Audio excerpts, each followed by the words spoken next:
그 당시는 전혀 형사 기록을 전자문서로 볼 수 있다 이렇게 되는 것이 없는 상태에서도 어떻게 해서든지 봤다라는 것을 이야기하려고 전자기록 이야기를 하니까 기록이라도 봤으면 로그 기록을 내놔라 라고 하는 거 아닙니까? 사실상 대법관들은 이 기록 전체를 확인하지 않고 재판을 했다는 그 하루 만인 4월 22일에 2부에 배당했다가 2시간 만에 전원합의치 가고 이틀 후에 판결이 나와버리는 이거는 뭐냐.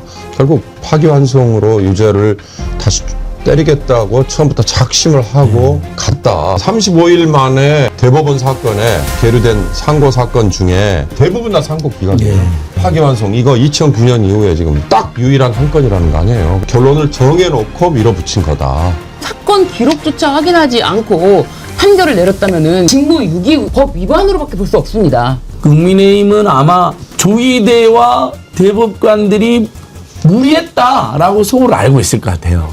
기록도 복사가 안 됐지, 스캔도 안 됐지, 스캔하는 적도 없지, 전자기록도 로그인 기록도 없지. 이재명이랑 대화를 낚으려면 일을 치밀하게 해야지. 그런 식으로 하면 어떡하냐고 이제 속으로 그렇게 말하면서. 일단 지금 형사소송법상 형사사건은 종이 기록으로 검토를 하게 돼 있다고 합니다. 이게 물론 뭐 바람직한 건 아니죠. 이제 다 전자로 가는 거니까. 그래서 사실은 법이 개정되기는 했는데 조희대 대법원이 이재명 대표 파기환송을 할 당시에는 그 법이 아직 시행되기 전이었던 것 같습니다. 그렇죠, 신유준 변호사님? 네, 5월 1일부터 이 전자문서로 형사사건을 할 수 있는 시범 법원이 이제 시행되고 있었는데 사실상 이재명 대통령 사건은 5월 1일에 대법원 선고가 났고 대법원은 그리고 그렇게 전자기록으로 보는 그 시범법원이 아니었기 때문에 이것을 종이기록으로 봤다면은 이거는 형사사법 절차에서의 절차법을 위반한 이 종이기록으로 보지 않은 위반 사건이라고 볼 수 있습니다. 그러니까 법원이 밝혀야 됩니다. 그렇게 많은 기록을 어떻게 봤는지, 복사를 했는지, 종이로 봤는지, 전자문서로 봤는지, 전자문서로 봤다면 어떻게 봤는지, 로그인을 했는지, 7만 페이지 사건은 읽어봤는지, 이걸 답을 해라고 하는데 답은 안 하고 사법부 독립만 외쳐대는 거예요. 그게 어떻게 독립이 됩니까? 천대엽 법원행정처장도 종이 기록이 아닌 것은 이거는 정확하게 편의적 보조적 부수장치에 불과하다고 스스로 이야기합니다. 지난 15일 국회에서 발언했던 내용 들어보시죠. 그럼 이 사건의 효력이 있는 이제 원본 형사사건에서 기록은 이제 종이 기록입니다. 그래서 법적인 효력이 부여되는 것도 아닌 그야말로 이제 편의적 보조적인 부수적인 장치라는 말씀만. 지금 대법원 스스로도 종이 기록이 아닌 것은 편의적 부수적 장치라고 이야기하지 않습니까? 윤영호 소장님. 글쎄 말입니다. 어저께 답변에서도 얼버무리면서 실제로 그랬죠. 연구관들이 종이 기록을 검토 이렇게. 중요한 건 어저께 현장 국정감사에서도 논란이 됐습니다만 7만 쪽에 달하는 그거를 복사를 했느냐. 복사한 기록이 없다. 그러면 전자문서라도 로그인했느냐, 로그인한 기록도 없다. 이게 어저께 이 2차례에 걸친 국정감사에서 확실하게 규명이 된 거고요. 더 중요한 거는 그걸 볼 시간이 있었다라는 거에 대한 말바꿈이 있었잖아요. 지난 13일 국정감사의 첫날 와서 국회에서 벌어졌었던 그때 처음에는 불과 이틀 동안 다 볼 수 있었다. 굳이 보지 않고 판결문만으로 어쩌고저쩌고 이런 얘기를 하다가 나중에는 한 달 전, 33일 전이라고 그랬나요? 33일 전에 그걸 사실상 먼저 검토를 시작했다 이런 군색한 답변을 했는데 하여튼 이런 전반적인 것들이 저는 탄핵 사유가 된다라는 탄핵 사유가 된다. 이걸 강력하게 앞으로 물고 늘어져야 된다는 생각입니다. 탄핵해야죠. 천대엽 발언도 계속 꼬여요. 그러니까 그동안에 이렇게 저렇게 해명을 한다고 했는데 어떻게 그걸 빨리 그렇게 봤냐. 그러니까 지체 없이 제출 문서를 읽어서 그 내용을 숙지했습니다.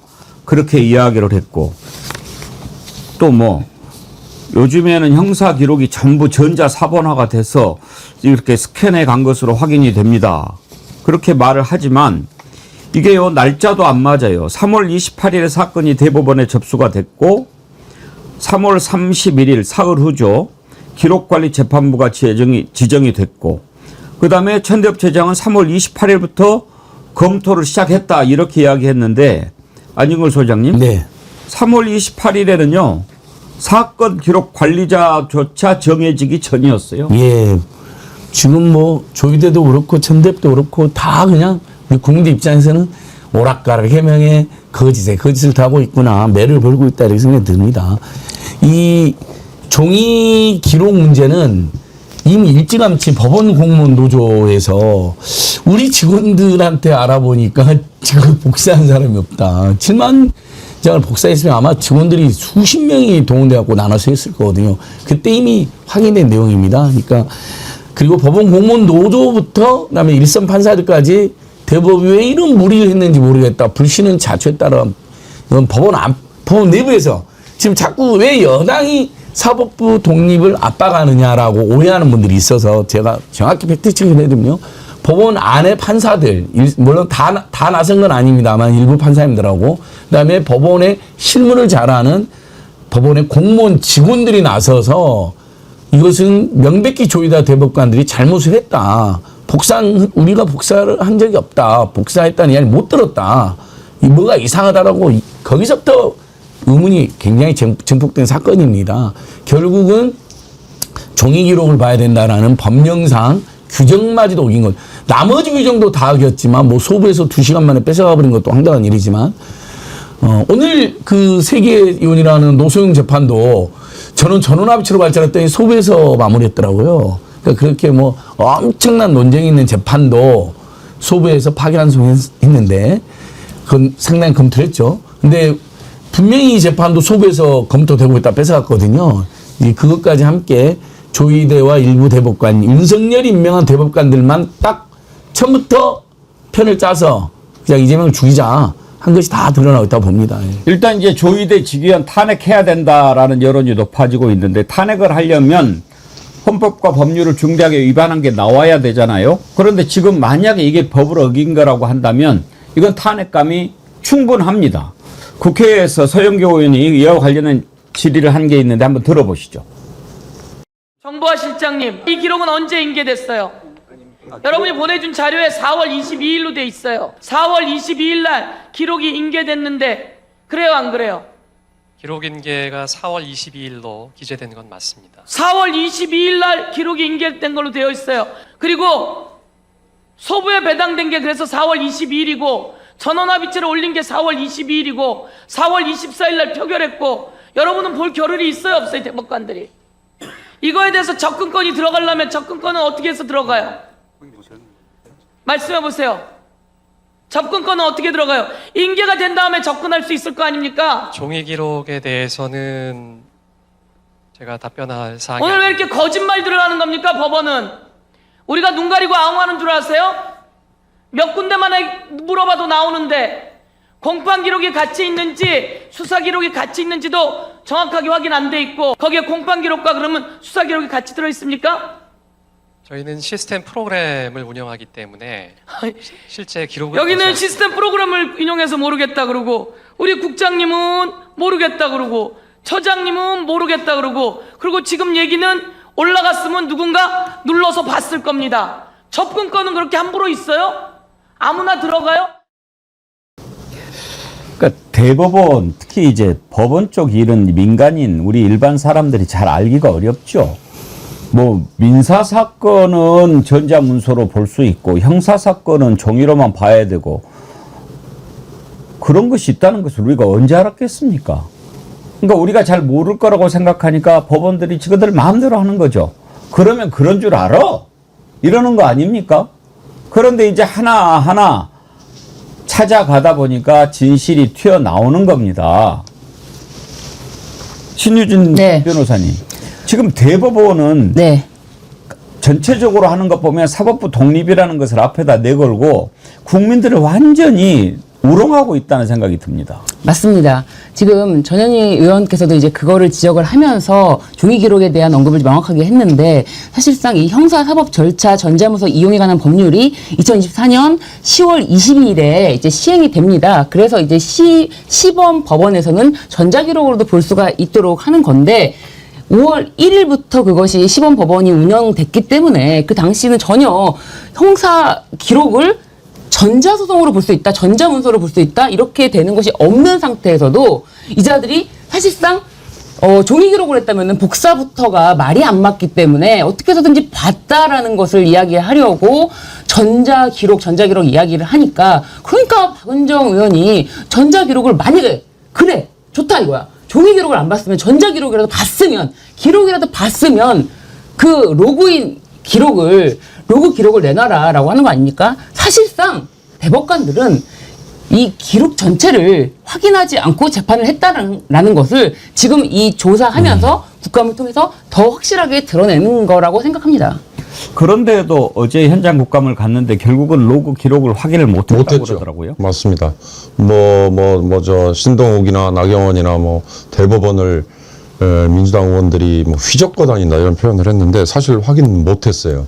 그러니까 현장 국감이 필요한 게 바로 그런 건데 그럼에도 불구하고 지금 이미 말씀하셨습니다만 타임라인상 사건이 접수되고 검찰이 상고 이유서 제출한 거는 4월 10일이니까 3월 27일에 사건 접수고요.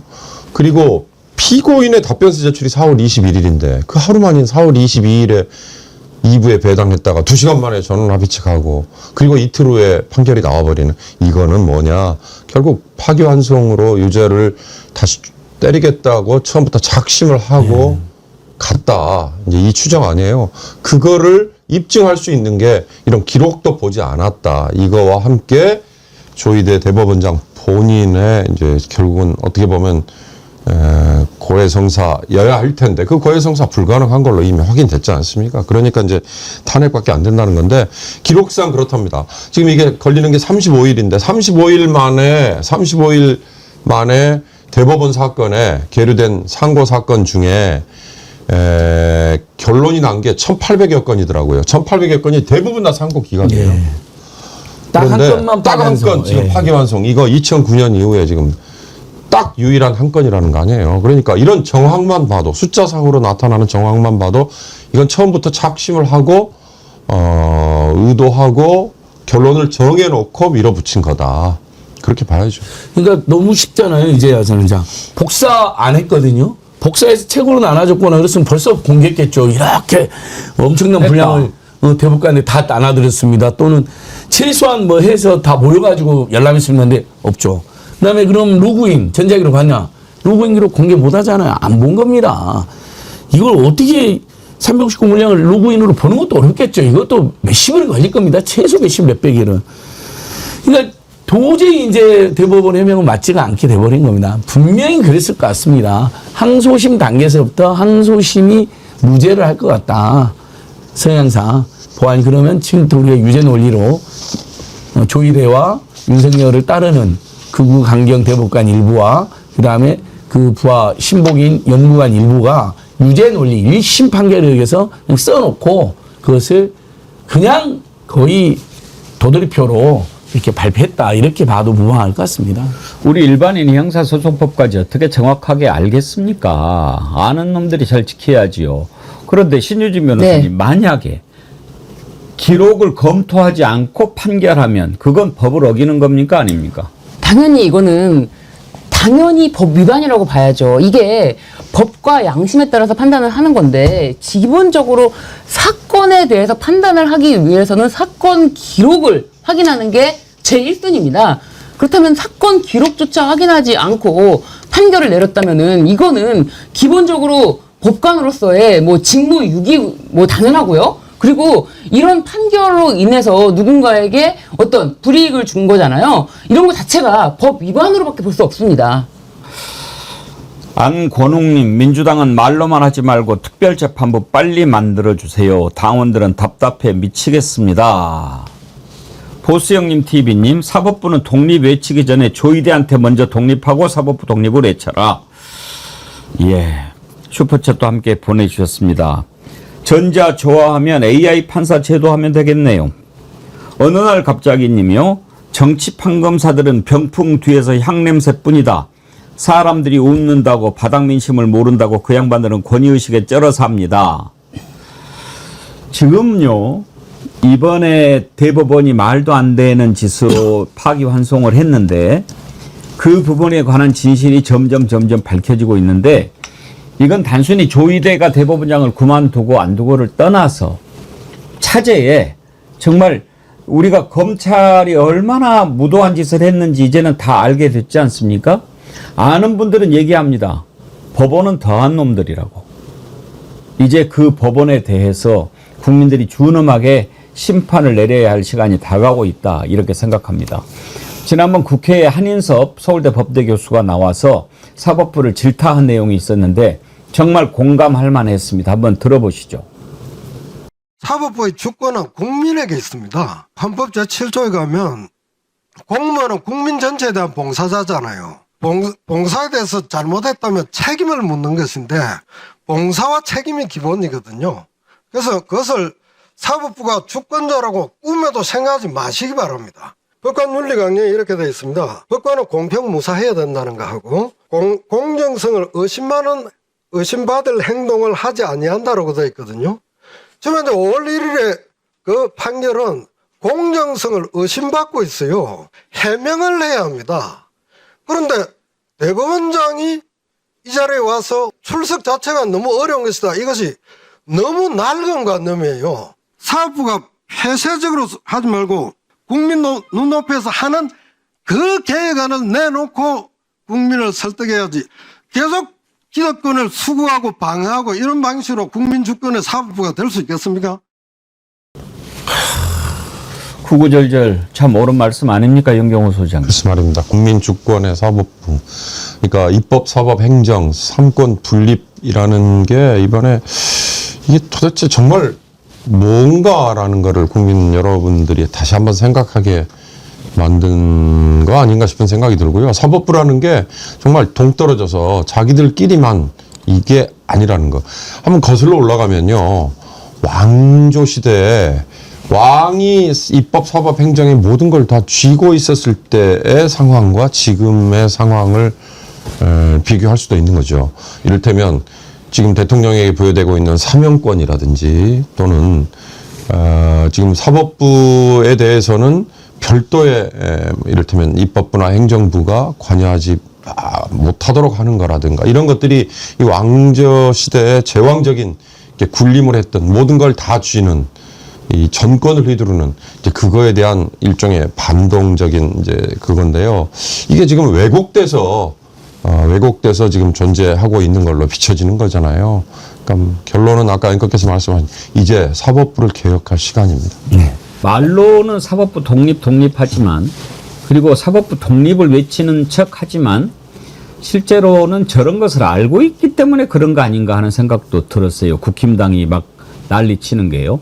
지금 나경원이 판사 출신이잖아요. 근데 남편은 지금 춘천지방법원장이고 나경원이 막 말리고 그러는데 어떻게 보면 알면서 그러는 거 아닌가. 뭐 법원의 하청업자 같아요. 그렇죠. 그 최진원이 그래서 계열사 사장 가족이 나와가지고 회사 회장을 비호하는 그런 짓을 하면 어떡하냐. 나가달라고 했는데 정말 비유를 잘했다고 생각합니다. 국민의힘은 아마 판사 출신들, 그 다음에 지금 현지 고위법관들, 아무래도 친하겠죠. 그쪽에 엘리트 기득권 네트워크도 있으니까, 커넥션도 있으니까. 이번에 조희대와 대법관들이 무리했다라고 속으로 알고 있을 것 같아요. 기록도 복사가 안 됐지, 스캔도 안 됐지, 전자기록을 올라면 스캔이라도 했는데 스캔하는 적도 없지, 전자기록도 로그인 기록도 없지.